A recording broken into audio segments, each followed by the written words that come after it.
राम राम. मी Prakash Mahajan, Mahajan and Mahajan YouTube चॅनलसाठी.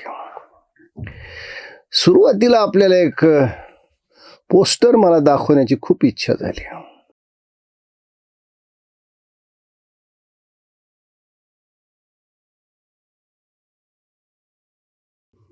पाहिलं हे पोस्टर? हे पोस्टर उबाटा गटाचे आमदार सुनील राऊत यांनी लावलेलं आहे. काँग्रेसचे नेते राहुल गांधी यांच्या स्वागतासाठी. आणि या पोस्टरवर तुम्ही निरखून पाहिल्यावर तुमच्या लक्षात येईल की फक्त राहुल गांधी आणि सुनील राऊतचे ज्येष्ठ बंधू संजय राऊत यांचेच दोघांचे छायाचित्र आहे. राज ठाकरे ज्यावेळेस शिवसेनेतून बाहेर पडले आणि त्यांना समजवण्याच्या निमित्ताने संजय राऊत ज्यावेळेस कृष्णकुंजवर आले त्यावेळेस राज ठाकरेवर नितांत प्रेम करणारे काही कार्यकर्ते होते. त्याच्यात माझा एक मित्रसुद्धा होता बीडचा, आणि अशोक तावरे त्याचं नाव. येस, तरुण इतकेच संतापले. आता 20 वर्षाखालची घटना आहे. आणि त्यांनी संजय राऊतची गाडी उलटी पालटी करून तिचं म्हणजे अगदी काही ठेवलंच नाही. हा राग लोकांचा का संजय राऊतवर होता? तर राज ठाकरे ज्या बडव्यांचा उल्लेख करीत होते त्या बडव्यापैकी हा एक बडवा होता. म्हणजे हा त्यावेळेस बाळासाहेब हयात होते. तो बाळासाहेबाच्या जवळपास कुणाला जाऊच द्यायचा नाही. गेला की खालीवरी काहीतरी सांगून त्याचं तिथलं स्थानच त्यांनी हे करायचं. त्याच्यामुळे त्या तरुण कार्यकर्त्यांच्या मनात राग होता. आता राज ठाकरे दिलदार माणूस, त्यांनी तेवढ्याच किमतीची किंबहुना त्याच्यापेक्षा चांगली गाडी संजय राऊतला भेट दिली. हे संजय राऊतनी कधी सांगितलं नाही माझी गाडी फोडली, माझी गाडी फोडली, गावभर बोर्ड सुटला. पण राज ठाकरेंनी त्याच्यापेक्षाही मोठी गाडी दिली त्यांनी कधी सांगितलं नाही. हा किस्सा सांगण्याचं कारण असं आहे की हा संजय राऊत, मला वाटतं ते त्यावेळेस दूरदर्शनवर बहुतेक त्या मुलाखत घेणाऱ्यांचं नाव प्रदीप भिडे असावं, ते आता हयात नाही आहेत.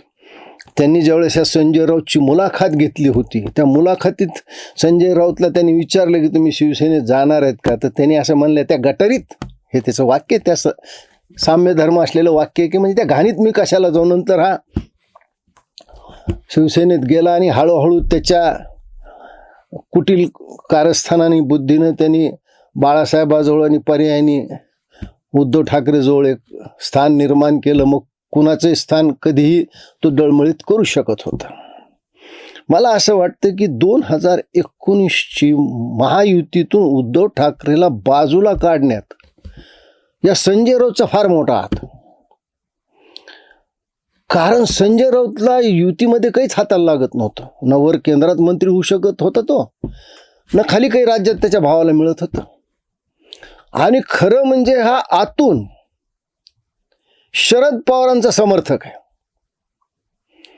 म्हणजे लोक म्हणायचे की हा, त्यावेळेस बाळासाहेब हयात होते, की मातोश्रीवर कमी दिसतो पण दिल्लीत पवार साहेबांच्या बंगल्यावर जास्ती दिसतो. हा पवार साहेबांच्या बंगल्याच्या बाहेर वॉचमन असल्यासारखाच हा होता, अशी दिल्लीत चर्चा होती त्यावेळेस.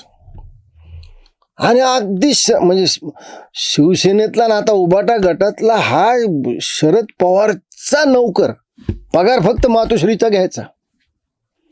खरं म्हणजे उद्धव ठाकरेंच्या मनात स्वतः मुख्यमंत्री व्हायचं नव्हतं. यांनी त्याला बळच घोड्यावर बसवलं. कारण उद्धव ठाकरे मुख्यमंत्री झाले तरच आपला उल्लू सीधा होईल ह्या संजय राऊतची कल्पना. आणि हा संजय राऊतचा हा भाऊ सुनील राऊत, ते पोस्टर पाहिलं, त्या पोस्टरवर ना उद्धव ठाकरेचा फोटो आहे, ना बाळासाहेबांचा फोटो आहे, ना आदित्य ठाकरेंचा फोटो आहे. परवाच्या राज्यसभेच्या निवडणुकीत आदित्य ठाकरेचा आग्रह वेगळाच होता, पण आपल्या कुटील कारस्थानाने संजय राऊतनी शरद पवारला बरोबर रिंगणात आणून सोडलं. आदित्य ठाकरेचा नाविलाज झाला. आदित्य ठाकरे अत्यंत डिस्टर्ब झाले. डिस्टर्ब भाषा म्हणजे मनस्थिती उद्विग्न झाली त्यांची. नसता या विधानसभेच्या अधिवेशनात त्यांची कामगिरी चांगली झाली असते. म्हणजे हा माणूस, मी जसं एकदा मागे म्हटल्यासारखं, पगार तर मातोश्रीहून घेतो, पण चौकीदारी सिल्वर ओकची करतो. त्याही पेक्षा हे पोस्टर पाहिल्यावर तुमच्या लक्षात येईल की उबाटा गटातले खरे गद्दार कोण आहेत. आणि या खऱ्या गद्दारामुळे प्रामाणिक माणसावर शिवसेनेत अन्याय झाला. एकनाथजी शिंदेवर सुद्धा अन्याय झाला. ह्या अशा लोकांमुळं हे पोस्टर पाहिल्यावर तुमच्या लक्षात येईल की उबाटा गटातले खरे गद्दार कोण. तर हे दोन राऊत बंधू, यांना मी असंच म्हणेल की हे उबाटातले मेमन बंधू आहेत. धन्यवाद.